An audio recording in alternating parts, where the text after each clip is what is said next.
welcome to the next episode of Still Bones, the Amputee Pod. I'm joined with Sarah, and she's going to tell us a little bit about herself.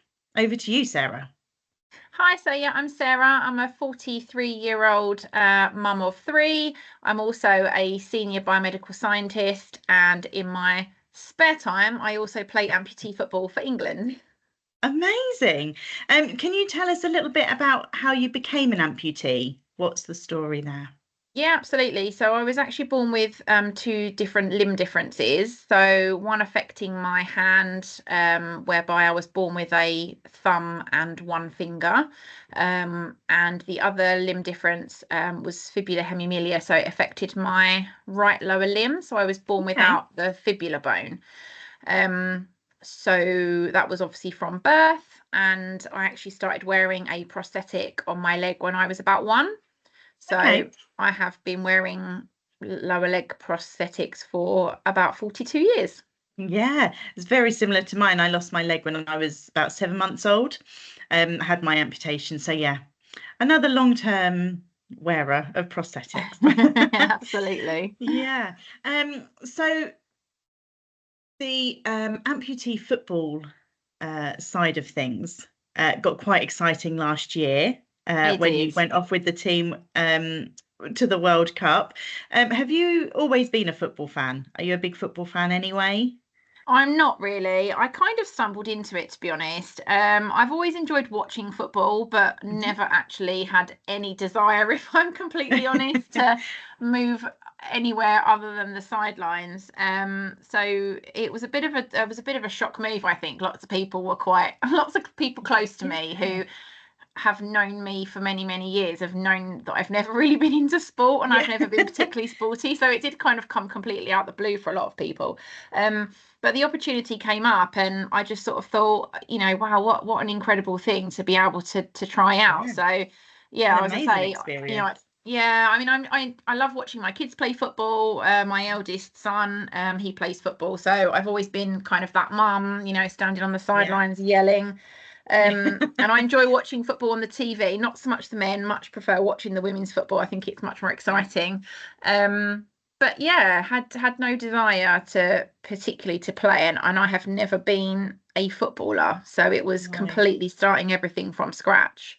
Wow, that's amazing. So when you say the opportunity came up, how do you find out about an opportunity to join the amputee women's football team? It was a few of the team members I followed on social media. So I had just been kind of browsing through Instagram one day and have seen kind of posts that they've been posting. They're going to these training camps, and there's this team that started, and I thought, oh, that looks quite fun. And then I just kind of noticed that there was a couple of them that I follow on there that were on this team. So I think this was maybe the start of the year, so the start of last year, so beginning of 2024. I think it was around sort of February, March time, and I saw these posts and I thought, well, that looks quite interesting. But I kind of discounted it, first of all, mostly because of my left hand limb difference, because amputee football is played on crutches. So none of us wear our prosthetics, so it's played on crutches, and I wasn't sure what the grip would be like with my with my left hand limb difference. So I sort of just wrote it off. There was a couple of players that were quite persistent. They would send me messages and say, come and give it a try, and come and come along. And I was like, no, I'm too old, I've got too many kids, I'm working full time, I'm this, I'm that. And after like a massive string of excuses, I kept seeing posts, and then there were some posts out saying that they were looking for some new players, and I just thought, do you know what, it's quite an un-Sarah-like thing to do, to say no to something without trying it. So I thought, okay, fine, I'll give in to the peer pressure, and I'll go along, and I'll meet everyone, I'll see what it's all about. So in June last year, I went along to meet the team at a fan event in Somerset House in London. So I just kind of went along and introduced myself, and the coach at the time just literally sort of, put his hand into a bag and pulled me out an England shirt, and he just sort of goes to me, he said, right, go on then, put that on, let's get you started. And I was like, well, no, hang on a minute, I've like, what's going on here? I've just come along, calm down, just come along to watch. I'm not actually doing anything. And he was like, yeah, just put that on, and we'll see. So I did. It was a bit of a baptism of fire, to be honest, because it was kind of like, because it was a fan event, teams could book like a showcasing hour on the pitch. So they'd set up this pitch within the grounds of Somerset House. So there was all, there were members of the public, and there were crowds and all sorts. So, the team had booked this slot to kind of show off their skills. And I was just sort of there on the sidelines just thinking, oh my God, like what am I doing here? But I did manage to get on the pitch that day, thanks to one of our sports psychologists. She kind of G'd me up and said, come on, let's just have a little kick around, even if you're not really feeling it. So I got out onto the pitch, and I thought, wow, this maybe this could happen. So it wasn't as bad as you thought it was going to be. No, it wasn't. I mean, don't get me wrong, it is very, very hard. Like physically, it's a tough sport to play. A lot of upper body strength is needed. I mean, I've noticed this week I've had a couple of problems with my leg, and I've had to use crutches, and I've really felt it in my shoulders this week because I'm not used to it. So of course, being on crutches for a prolonged time and moving and all the physical movement and at speed and stuff, it must be, a real kind of attack on your body. It is. I genuinely, I went back. So after that day in London, the following week I went to a training camp, and I literally got back and I genuinely felt like I'd been assaulted.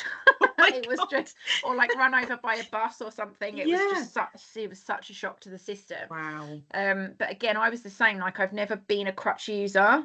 I've always had, touch wood, I've always been pretty lucky with my prosthetics, and haven't ever really suffered with many problems that have meant that I've had to spend prolonged time off of them.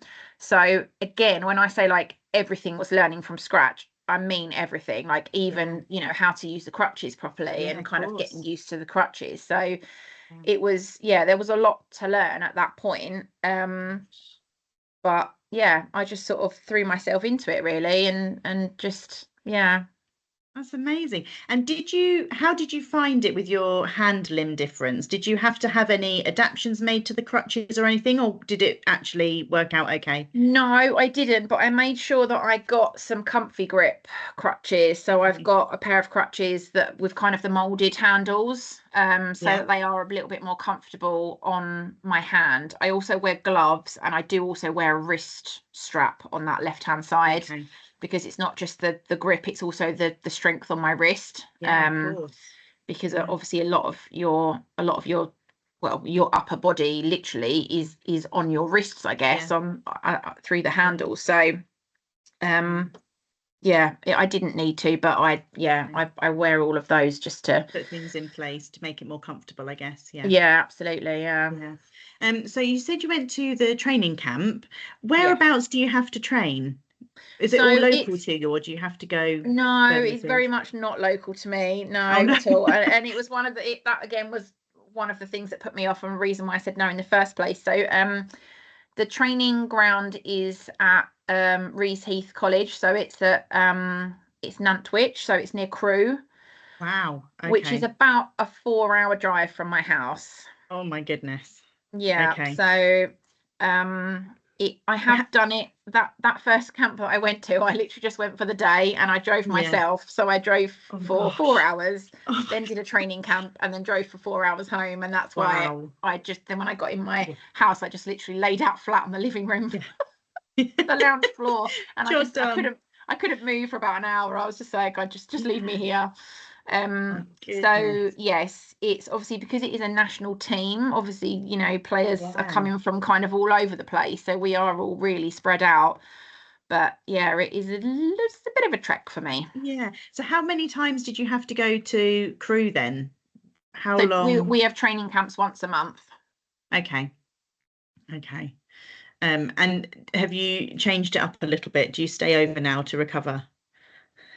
We do, so So in the run up to the World Cups, some of the camps were double weekend camps, so they were Saturdays and Sundays. In which case we do then stay over, but which is obviously good for, you know, kind of fitting in what we need to get in that weekend. But for me, that then kind of does impact a little bit on my, you know, my other life, my mum life and my, you know, my work life.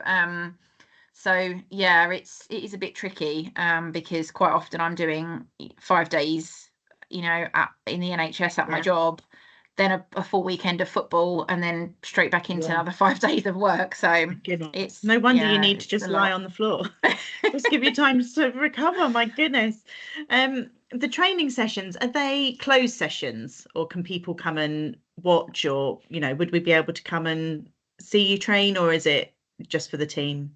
No, absolutely. People, we have quite a lot of spectators. Normally it's just like kind of family members, but anyone, you know, the college is kind of is open. There are no restrictions on who can come and watch. So they're that's really nice. Yeah, we quite often have, you know, mums and nans and partners and kids sometimes. Like I've taken up my husband and my eldest son before, just to come along and watch. I think they were more, my son was more there to watch the men's team, to be honest, rather than me. But you know, he's there, so I can't complain. Oh, that's amazing. So you did all the training, worked really hard for it, and then you're off to the World Cup. I mean, what was that like? It was in Colombia, wasn't it? Yeah, it was. I mean, the whole thing was just kind of ridiculous, really. I mean, we had to fundraise to get ourselves there in the first place, which wasn't the best situation, but it did kind of come down, you know, right to the wire of whether we were going to be able to go. And then some of the girls went on BBC Breakfast. I think it was about August time, maybe September.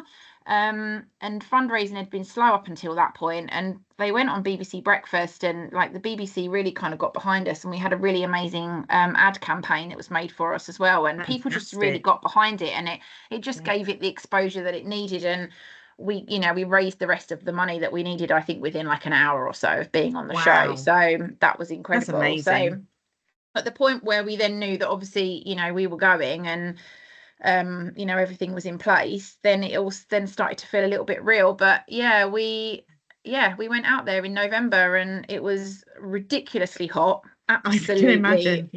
You know, absolutely ridiculous. And a few of when we have these occasionally really hot days in this country, in the summer, that everyone's outside in their knickers and, you know, cold water and an ice lolly or whatever.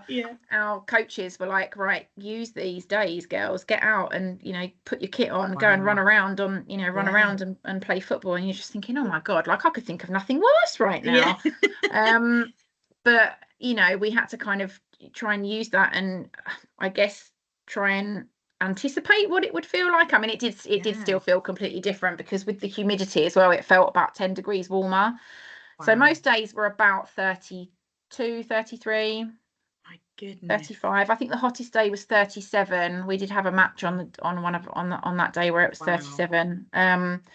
But yeah, I mean, we just had to do our best to stay hydrated, which was, you know, a bit of a struggle. But yeah, it was intense. I mean, we played 6 matches in 7 days. So there wasn't much time for kind of anything else, really. We did have a down day in between, but unfortunately it was really bad weather. There was like a massive thunderstorm, so we didn't actually get to really go out and do anything on the one day that I think we'd kind of planned to do a beach trip. But yeah, I mean, it was full of highs and lows. Like quite a few of us were quite poorly while we were out there. Was that because of the heat?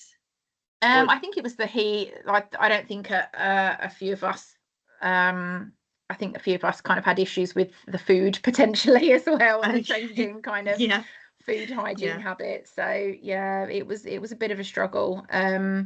But yeah, I mean, the experience of kind of being out there and doing it, and you know, standing on a football pitch with the national anthem being played at you, and just you stand there and you're out there and you're on the pitch and you're singing it is such a surreal experience.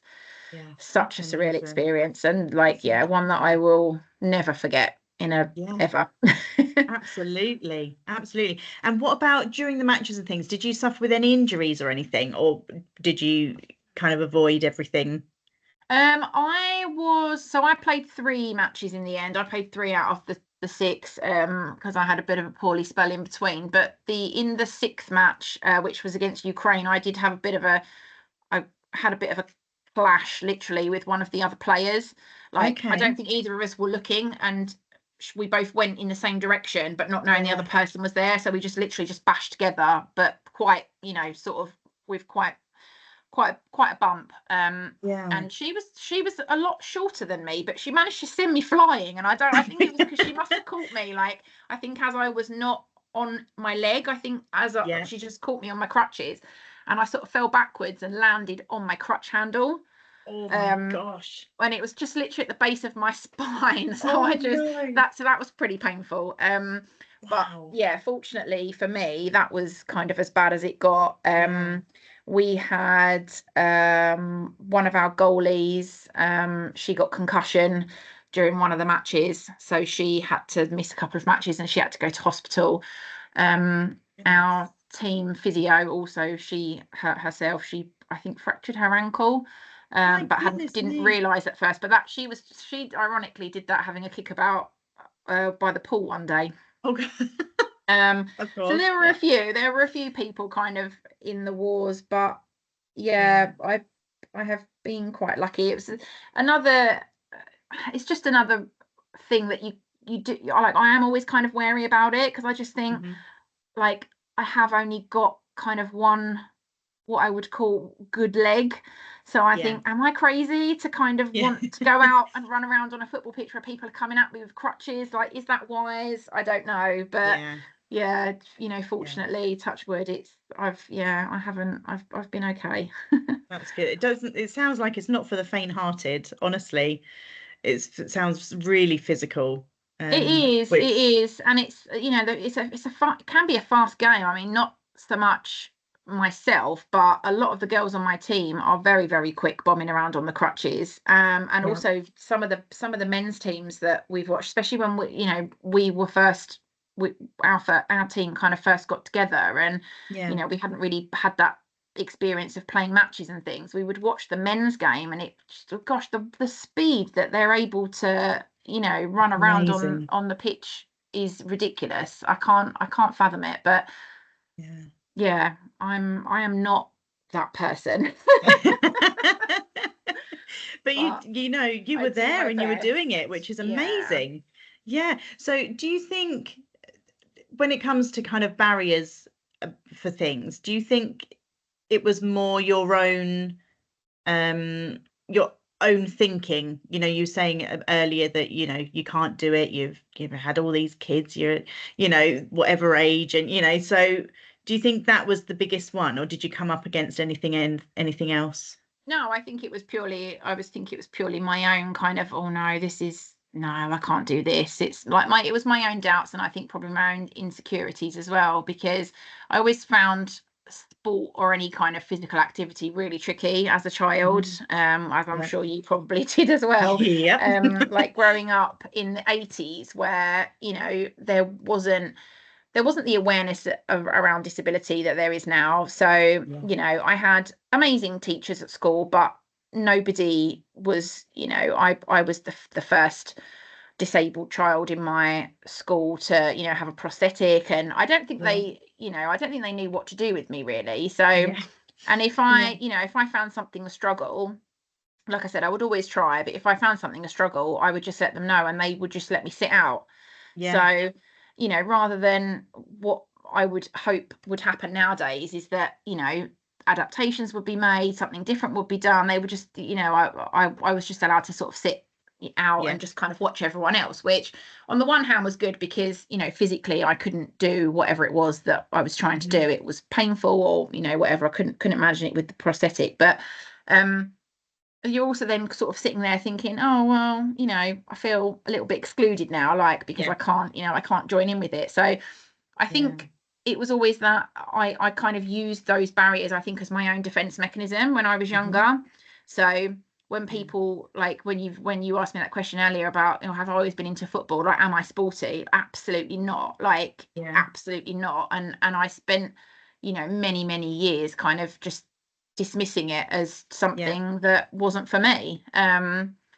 So which is what I guess makes it all the more, sweet that, I did then go out there and do that. And I guess proving to that, that little person inside me who's, sort of sat on the sidelines now is there and she's doing it. So it's amazing what you were saying about being at school and, if you have a go and couldn't do it, so you just sat out, or all of those feelings surrounding that. Sounds very, very familiar. That was an awful lot like, when I was at school and you try something. And I remember there was a game of rounders in a PE lesson. And before I'd even tried, really, they'd kind of given me a runner. So I'd hit the ball and then someone else would run for me. And I'd be like, oh yeah, no. Well, obviously I can't do that then, and it was, like you say, hopefully times have changed since back then. But it was an interesting way, because it kind of then fuels, like you say, your own insecurities of, well, I'm obviously not a sporty person and I can't do that. Absolutely. And it probably, they just didn't really know what to do, or they were worried they'd suggest something and then, you might get hurt or something might happen and then they'd be say the wrong thing, perhaps. Yeah, exactly. It's much nicer now. I know that Still Bones, we go into schools and do talks. I know that you go into schools and do talks to assemblies and children and things. And I think that awareness and openness is much better now, isn't it? To kind absolutely, of just nip anything in the bud before anyone gets too worried about anything. Yeah, absolutely. Yeah, I love it. So when you first introduced yourself, could you just remind me of your job title again? So I'm a senior biomedical scientist. Okay. But at the moment, I am currently head of blood transfusion for 2 hospitals. So I got a little promotion recently. So I'm on secondment at the moment. So yes, I am. I'm currently the head of blood transfusion at 2 hospitals. That's amazing. So there's the job, and is that a full-time job, I presume? So full-time job, plus amputee footballer for the England team, and also a mum of 3. Yes, 3 boys. How do you manage all of that all in? I'm not sure, to be honest. I'm not sure. I don't know. Through lots of juggling, I have got a really good support network around me. So my husband, and we've got close family nearby. My friends are always there for, an ear if I ever need to offload on them. But it is, it's something that I kind of had not second thoughts about, but as I was doing as I was adding to my plate last year with the football, I did kind of think, am I being selfish by kind of, wanting to do this? And I think for mums especially, I think the mum guilt, I think, hits us all a lot of the time when, our number one priority temporarily isn't necessarily always on our kids, and sometimes some of our focus has to go on other things. And for me, I kind of did struggle with that element of, oh God, am I being really selfish because I'm taking time out to go and do this, and it means that I'm not around for 1 weekend out of 4, and I might have to go off in the evenings and do a bit of training or whatever. But we tried in the summer, if we did like after evening training sessions, we'd all go over to the park. So all 5 of us would go over. Myself and my husband and my eldest would set up like some cones, and we'd be doing some training and drills or whatever. My middle son would just be riding his bike around. The younger one would be in the playground. So everyone's happy. Everyone's kind of doing something. We're all there. We're all doing our own bits. And I guess, we're kind of together in the same place. But I had a lot of conversations with various different people, and every single one of them said, but why shouldn't you have something that you want to do and that's just yours? And I was like, actually, yeah, it's, you know, it is something to be able to sort of say that, you know, that is me. I've gone after that. I've achieved that. And also, you know, it's I think it's an amazing thing to teach my kids that actually, you know, you can kind of go and do things like that, and you know, absolutely. They have got a mum that, yes, you know, is around for them and will sit and read with them and help them with their homework, but also, you know, she goes off to Colombia and she plays football. I mean, why not? Yeah, that's amazing. And I think so I've got 2 young boys as well, and I was much the same. The mum guilt hits, and then you think, no, I have to concentrate on them being selfish for doing anything different. And then, much like you've just said, someone said to me, you know, but if you are doing what you enjoy, then you're actually teaching them as well that you can do your hobbies and you can do these incredible things. And I think sometimes, for me anyway, after I had my children, there's a bit of time where you kind of lose yourself a little bit. Absolutely, because everything is completely on them. Obviously, you know, they need you to survive. But you do kind of lose yourself a little bit. So doing tiny little bits and building up things for yourself, I think that's really important as well, to kind of bring you back to you, or, you know, whatever version of you it is after having children. Yeah, absolutely. Which is amazing. How have you found being a parent as an amputee? Like, how have there been challenges and struggles, or have you had to have, you know, times where you're not as able to be, you know, running around the park with them and things? Or I mean, there have been. I mean, so obviously, because I've obviously worn the prosthetic since, you know, I was 1. Obviously I was pregnant and, you know, carried the babies on the leg. So I think the first thing that I kind of thought, you know, after I found out I was pregnant, I was like, oh my God, is, you know, I'm going to have this ginormous baby bump. I'm going to be a lot heavier. Like, is the leg going to be able to physically handle it? But yeah, interesting. I did have to have a new prosthetic made after each of the 3 kids. And I think just like, weight fluctuations and water retention, and just, I guess, the way that your body kind of carries babies as well when you're pregnant, everything moves around, doesn't it? And you know, muscles and bones become different, you know, everything changes. So I did have to have, within probably 2 or 3 months of each of the kids being born, I had to go and have to go for recasting, because they just didn't feel right. But physically, no, I didn't have many problems until I started getting the problems that then ultimately led to me having an elective amputation a few years ago. Because for whatever reason, probably a lot of the things that we've just spoken about, I couldn't get a comfortable, well-aligned prosthesis after my 3rd son. The shape of my natural leg was it was a little bit shorter. I had a small foot on it, but my tibia was kind of twisted, and it was always a really awkward shape for them to make a prosthesis on.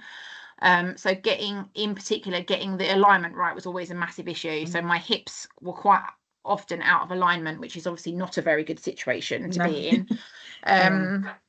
But yeah, after my 3rd son, they really, really struggled, and they just couldn't get it right, and it was just causing me all sorts of problems. So I was getting a load of pain in the same knee, so the same side of my limb difference, the knee pain was what started. That went on for about 4 years, but for the last year of those 4, I also then started getting a load of offset hip pain on my other side.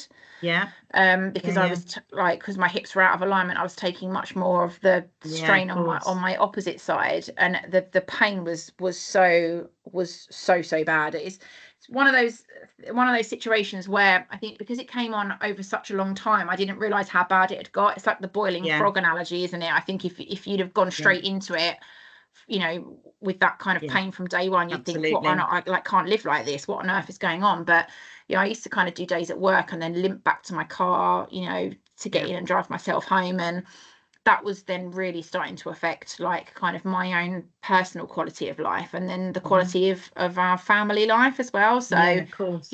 We couldn't go out to theme parks for the day, or walk around the park or whatever, run around with the kids. By the end I was sort of struggling to do a 5-minute school run every day with the walking.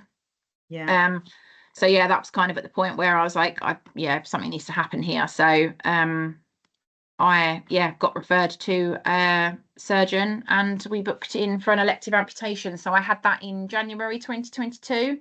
Okay. And that was literally just to kind of standardize the shape of my leg. So they took off a bit of the bottom of the leg, the small foot, and kind of made it into I hate the word, but into a much more standardized stump shape. So then all the problems then disappeared that I'd had before. So it was like people ask me, oh wow, was it work? I'm assuming it was the right decision. Like 100% it was. I should have had it done much earlier than I did, but again, it was a very difficult decision to make when you're kind of when you're choosing for that to happen. When is the best time for that to happen? Of course. But for me, I think it had to kind of get to a point where it was so bad that it wasn't then really a decision anymore. It had kind of been taken out of my hands. It was more of a, this needs to happen. But then since then, that's when I think post amputation, I've been so much more kind of open to new things and trying new things, and almost like I think taking, for me it sort of felt like taking the control back from a situation that I've never had control of. It was it sounds ridiculous, but it was actually an amazing thing to have happened, and it then has kind of put in motion so many other things that have happened to me since that I would never have imagined. So that's amazing. So what's it's kind of opened up other opportunities. What have you got anything in mind that you'd like to do next? Is there any big challenges? I don't know. I did always say that I did want to potentially like climb a mountain, so I might do like Mount Snowdon one day or something like that, potentially. One of my friends was talking to me about that a few months after I'd had my amputation, because it happened shortly before my 40th birthday. So a few of my school friends, we went away for kind of a collective weekend away for our 40th, and I think it was May, so I must have been February, March, April. I was literally about 4 months post-op. I think I just got my first prosthetic, but I wasn't really wearing it much. And we were sort of, it was a lovely sunny weekend, and we were down in Whitstable in Kent and had this lovely place that we were staying in. And she just turned to me and she said, I know what you should do. You should climb a mountain. And I just sort of looked at her and I was like, what, really? Like, really? When should I do that? And she went, well, obviously not yet, but I think that's what you should do. And it sort of always stuck with me. So I don't know really. I think, whatever it is, I think would probably be very difficult to top playing sport. Absolutely. Representing your country. But at some point it will come to an end. It's not, it's not sustainable, I don't think, for a huge long time period. But while it lasts and while I'm still okay to do it, absolutely. I think you'd absolutely smash climbing Snowdon. We did that as a fundraiser with Still Bones a few years ago, and there was a big group of us that went up Snowdon. It was brilliant. It was absolutely amazing. You'd love it. I think I might. I think I might have to do it at some point. But good. That'd be amazing. And how do your children feel about all of it? Mum playing football, mum being an amputee. Have they ever had any little wobbles about your prosthetic or anything like that? Because they've grown up with it, it's sort of just they have, and I think that's the difference. So obviously, because because my boys have never known anything different, they, you know, when they were toddlers, they would used to sort of come into my bedroom in the morning and, you know, say to me, "Oh, I'll get your leg for you, mummy," and they'd like pick it up from the floor and they'd bring it over to me, and you know, for them it's just completely normal, and that's just, you know, a normal sentence in our house. But yeah, I mean, there have been, I think the older they've got, the more they've kind of become a bit more aware of it. But to be honest, I don't think it's ever really bothered them. But I had those kind of worries again, almost like secondary worries. So not from my own personal perspective of, oh, you know, is that person looking at me? Are they staring at my leg? Like because I used to cover up my leg a lot when I was younger. But from the other perspective, like then since becoming a parent, I would then kind of think, oh God, you know, I don't want any negative kind of comments to come their way because of me. So then it's absolutely. Like that extra then layer of kind of protection of, I don't want this to happen, but it's not me that I'm protecting, it's them that I'm protecting.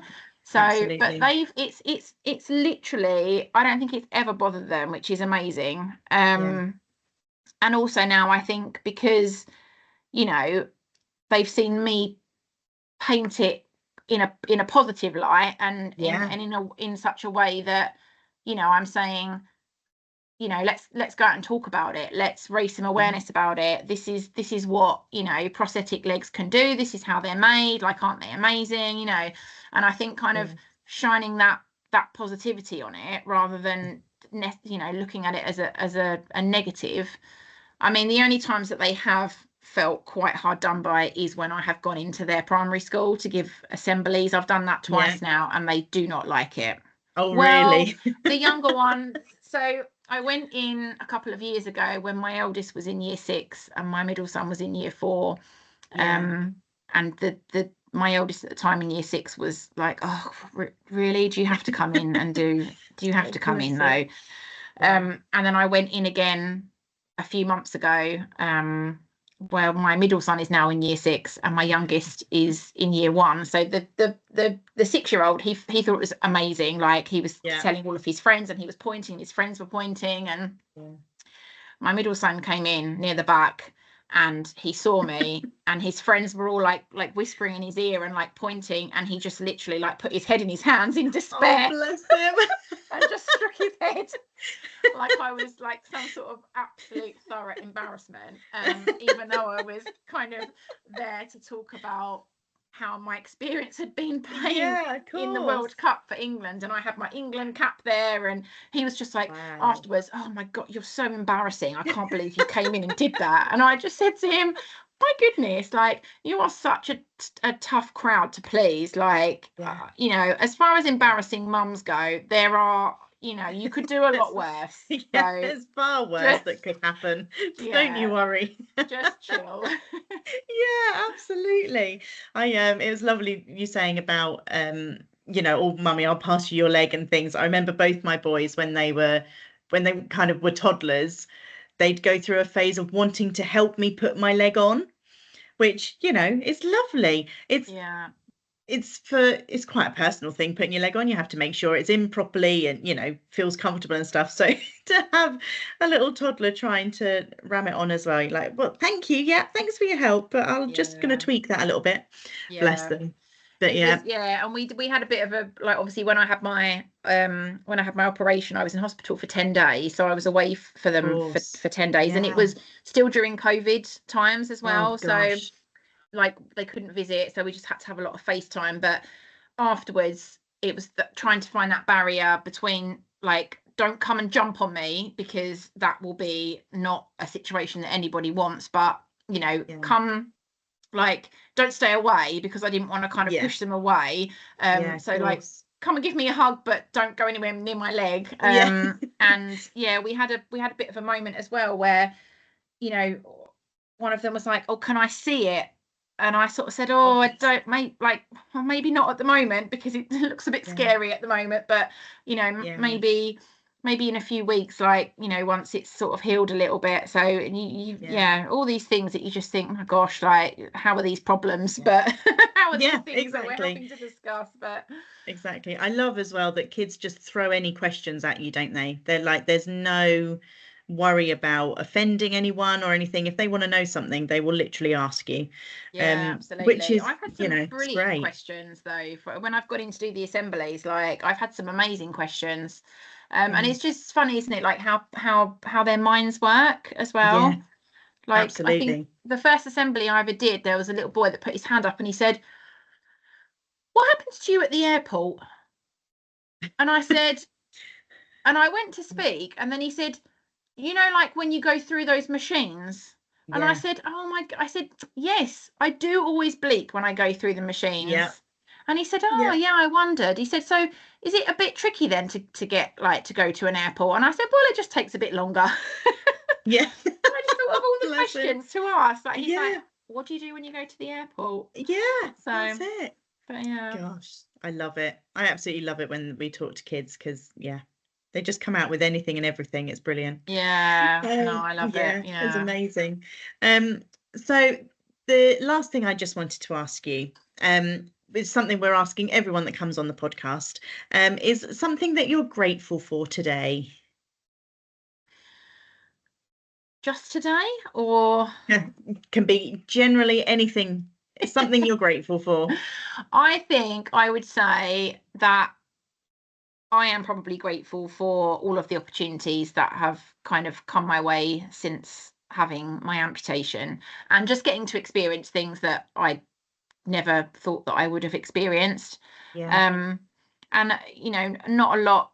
I don't think it has happened by chance. I think I've kind of put myself out there and kind of explored a bit more since having a bit more confidence to do so. But yeah, just kind of having those experiences at this sort of point in my life as well is something that I would never have thought that I would have done. So yeah, I am grateful for that. That's amazing. Thank you so much for coming on and talking with me. It's been absolute joy. I've loved it. I feel like we could probably just keep talking about stuff. More things will come up and we'll have a bit more of a chat. But yeah, thank you so much. And good luck with everything you do coming up. Thank you. Thank you for having me.